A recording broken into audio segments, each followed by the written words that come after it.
महिला आरक्षण के विरोध में अखिलेश यादव इस हद तक चले गए कि उन्होंने यहां तक कह दिया कि महिला को प्रधानमंत्री भी बना दें तब भी सपोर्ट नहीं करूंगा। बयान सुने। 11 साल का जो अनुभव है लगभग, अध्यक्ष महोदय, अगर भारतीय जनता पार्टी ये लिख करके दे देगी कि हम महिला प्रधानमंत्री बनाएंगे तब भी हम इन पर भरोसा नहीं करेंगे। मैं चाहती हूं एक बार फिर से आप अखिलेश यादव का ये बयान सुने। उनको तुष्टीकरण की राजनीति समझ में आती है, उन्हें एससी एसटी ओबीसी की राजनीति समझ में आती है, लेकिन भावनाओं में वो ऐसा क्या बह गए, ये किस तरीके का अहंकार है। अखिलेश यादव जी ये कह रहे हैं कि आप किसी महिला को प्रधानमंत्री भी बना दें तब भी हम आपका सपोर्ट नहीं करेंगे। क्यों कहा उन्होंने ऐसा? एक बार फिर से आप उनका बयान सुने। 11 साल का जो अनुभव है लगभग, अध्यक्ष महोदय, अगर भारतीय जनता पार्टी ये लिख करके दे देगी कि हम महिला प्रधानमंत्री बनाएंगे तब भी हम इन पर भरोसा नहीं करेंगे। अगर आज समाजवादी पार्टी से अजीत जी ये पूछा जाए कि आप अपनी पार्टी का राष्ट्रीय अध्यक्ष किसी महिला को भी बना दें लेकिन तब भी हम आपका सपोर्ट नहीं करेंगे, क्यों? क्योंकि आपकी नीयत में हमें खोट दिखाई देता है, क्योंकि कभी मुलायम सिंह यादव ने महिला आरक्षण का विरोध किया था। बहुत ही अनेक महिला विरोधी बयान है, एक दो नहीं है। मायावती को लेकर जो उन्होंने किया, मायावती के साथ जो हुआ, गेस्ट हाउस कांड हुआ, बलात्कार के मामले में जो कहा कि लड़के हैं, गलतियां हो जाती हैं, जिस तरह के बयान दिए गए, मतलब महिलाओं के, मतलब एकदम इनसेंसिटिव, इतना इनह्यूमन महिलाओं के प्रति जो उन लोगों की धारणा है। अब ये नहीं हो सकता। आपके परिवार के लोग हैं, आपके परिवार की महिलाएं आकर के जीत जाए चुनाव, ये कोई बड़ी बात नहीं होती, वो तो हर व्यक्ति बना रहा है।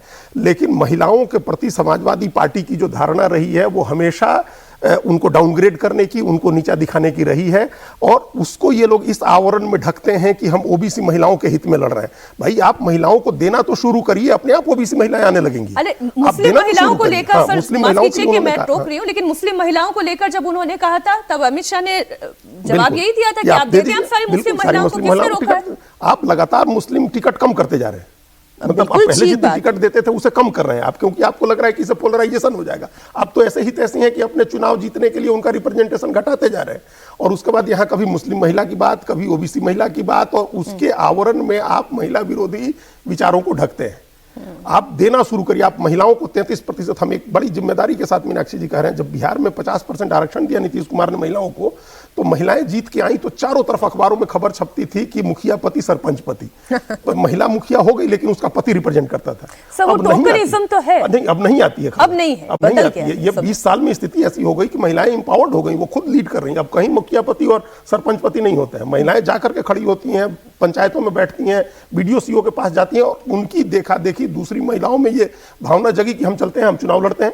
तो आप देना तो शुरू करिए। हो सकता है कि आज चुनाव में गड़बड़ी हो, लेकिन उसके बाद अपने आप ओबीसी महिलाएं भी आ जाएंगी, मुस्लिम महिलाएं भी आ जाएंगी। नहीं, मुझे तो ये उनका कहने का तरीका और ना उनके शब्द, ये दोनों बातें पसंद नहीं आई। एक महिला के तौर पर मैं बहुत जिम्मेदारी के साथ ये बात कह रही हूँ कि मुझे ये बात पसंद नहीं आई।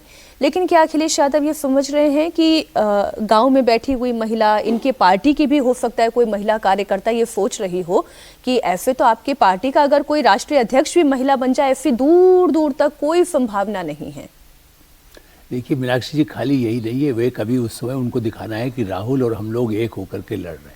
जो मैं समझ मैं बिल्कुल, हमको किसी कीमत पर आप पर भरोसा नहीं करना है। मतलब कई बार ऐसा सोचते हैं, जैसे कई आपने देखा अमित शाह जी ने कहा आप तो हमारे मित्र हैं, उनके लिए दूसरा धर्मेंद्र यादव के लिए भी कह दिया। थोड़ा कोशिश की गई थी, प्रियंका की तारीफ भी कर दी अमित शाह जी ने। एक स्ट्रेटेजिकल होता है एटमॉस्फेयर, पब्लिक में जाए कि देखिए हम प्रियंका जी को तो हम ठीक से अच्छा उन्होंने बोला है, देखिए राहुल उनसे ही सीख ले। इसी तरह से अखिलेश यादव जो कर रहे हैं वो अब दिमाग में बना लिया कि हम ये जो कॉम्बिनेशन है इनके साथ मिलकर लड़ने से हमको फायदा होगा। जो पिछले चुनाव में कुछ उनको हो सकता है, खुद को ज़्यादा, कांग्रेस को नहीं हुआ। आपने जो बात कही, यही सबसे बड़ी बात यह है कि क्या कांग्रेस पार्टी और समाजवादी पार्टी जब टिकट के बंटवारे कर रही है तो टिकट ही दे, छोड़ दीजिए ना, 543 के हिसाब से भी कहे, जो उनके 80 सीटें हैं, आप उनमें से कितने सीटें आप देते हैं महिलाओं को? किसी सीटों के बंटवारे में कांग्रेस पार्टी देती है। तो मेरे बीजेपी पर भी नजर रहेगी। बिल्कुल बीजेपी नहीं, मैं तो कह रहा हूँ जो ज्यादा पिछड़ों की बात कर रहे हैं, मेरा कहना है बीजेपी कर रही है वो करे, लेकिन आप जो सबसे ज्यादा इसके लिए बिल गिरा दिया, आप संसद में बहस भी उल्टी सीधी करते हैं, जो कुछ गालियां दे सकते हैं राहुल गांधी देते हैं, आप क्या तैयार हैं? आपने प्रियंका गांधी को क्यों केरल भेज दिया? प्रियंका गांधी से मैंने पिछली बार अपने यहाँ डिस्कशन में भी कहा था कि 99 से मैं देखता था कि वो अमेठी रायबरेली में वो काम करती थी, आपने उनको नहीं लड़ने दिया। आपने कहा तू जा, मैं जहाँ रहूंगा, चूंकि अगर प्रधानमंत्री बनना है तो मैं यहाँ से बनता है। सो आप तो अपनी बहन को भी तारीफ कर दिया है, बहन को आगे रखने को खुद तैयार नहीं है आप। मैं वैसे जातिवादी मैं तो कतई नहीं मानता, लेकिन आप ये देखिए कि जितने हैं यादव परिवार जी, उन्होंने किन जातियों में शादी लड़की ढूंढ कर किया है। इवन मैं नाम नहीं लूंगा, फिर भी दलित रहे सबसे बड़े थे जगजीवन राम, उनकी बेटी किनसे शादी कराई थी कुछ सोच करके, मैं तब से जगजीवन बाबू को जानता था। तो मेरा ये कहना है कि आप पिछड़ों दलितों में लड़की नहीं ढूंढते हैं आप, या लड़का नहीं ढूंढते हैं, तब आपको पिछड़ा दलित याद नहीं आता है परिवार में, आपको पार्टी टिकट देने में याद नहीं आता, केवल राजनीति करके जनता को जो गरीब है उसको कि हम पिछड़ों के लिए लड़ रहे हैं। गुमराह करने की ये राजनीति है।